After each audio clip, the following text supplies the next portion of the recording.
Hello children, welcome to first video of history, lesson 1, the rise of nationalism in Europe. In this chapter, you will come to know about events and process which develop the feeling of nationalism in Europe. So we are studying about Europe. You will come to know more and more about European countries. Later on it led to unification of country, means nation state came into existence, children, but it took hundreds of years to form nation state. Earlier people were not nationalist. They were loyal to their kings, clergy and towards their master. After the French Revolution, which you studied in 9th class also, do you remember it? They struggled for liberty, equality and fraternity. These three were important slogans during 18th century. After long struggle, people of France were able to establish republic in the place of monarchy. Children, after French Revolution, the political scenario of the world get changed. Overall, if you see in the world, changes were there, continuously changes were coming. The end result of these led to the emergence of nation state in the place of multinationalist dynastic empire of Europe. Means nationalism feeling was spreading everywhere in the European countries. So naturally, things which develop the feeling of nationalism. Let's see one by one. Here are flags of Germany and Italy of different colors. The color and symbols of each flag convey the ideas, ambitions, values of the country. From 18th century, the flag has been used to display nationalism. Later on, it became dignity of the nation state. Every color signifies something, children. Try to find out. Do you remember that in India, when the Mahatma Gandhi made the flag, all people came under it. So let's see what is nationalism. Nationalism is a feeling of belonging and loyalty that cause people to think of themselves as a nation. Means individually people will not think, he will think about his country. During the 19th and 20th centuries, nationalism was a powerful force that could be noticed.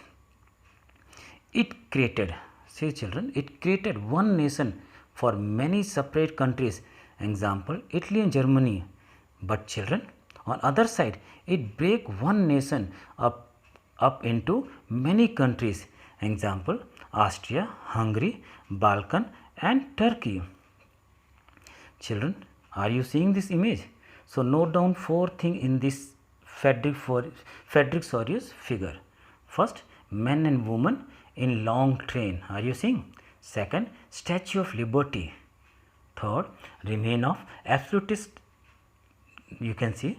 Then fourth, Christ and saint in the sky.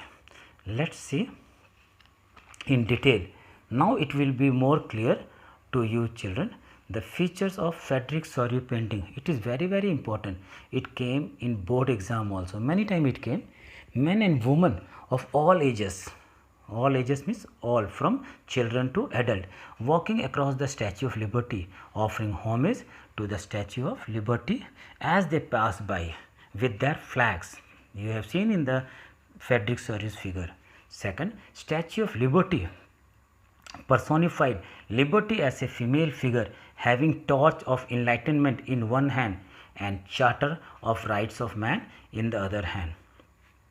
In the foreground, the artist depicted the shattered remains of symbols of absolutist institution. In the heaven above, the Christ, saint and the angels are gazing upon the scene and seem blessing them. Children, this topic will deal with many of the issues visualized by Frederick Sorie. In 1848, Frederick Sorie, a French artist, prepared a series of 4 prints visualizing his dream of a world made up of democratic and social republic, as he called them. Next, artists of the time of the French Revolution personified liberty as a female figure just to spread nationalism in Europe. Next, according to Frederick Sorie, utopian vision. Listen it carefully. What is utopian vision? It means a vision of society that is so ideal that it is unlikely to actually exist. The people of the world are grouped as distinct nations identified through their flags and national costume. costume which they wear, and flag which they have. So identities are depicted through flags and costume. Next, during the 19th century, nationalism emerged as a force. Children, once again listen to it. Nationalism emerged as a force which brought about sweeping changes in the political world of Europe. Means when the people developed the feeling of nationalism, so changes started coming in all over the world. Means everywhere people were struggling for nation state. Next, if you see, the end result of the changes was the emergence of the nation state in the place of multinational dynastic empire of Europe.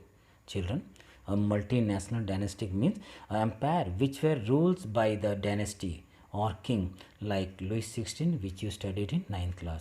A modern state in which centralized power exercise sovereign control over a clearly defined territory had been developing over a long period of time in Europe. So now modern states were emerging in European countries, but a nation state was one in which the majority of the citizens and not only its rulers came to develop a sense of common identity and shared history. If you see last, the chapter will look at the diverse process through which nation state and the nationalism came into being in 19th century.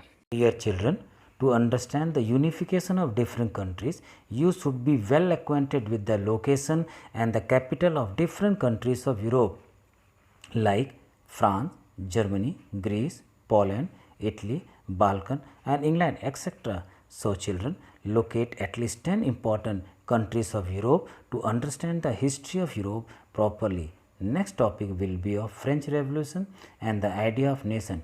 Till then, take care, be safe. Thank you.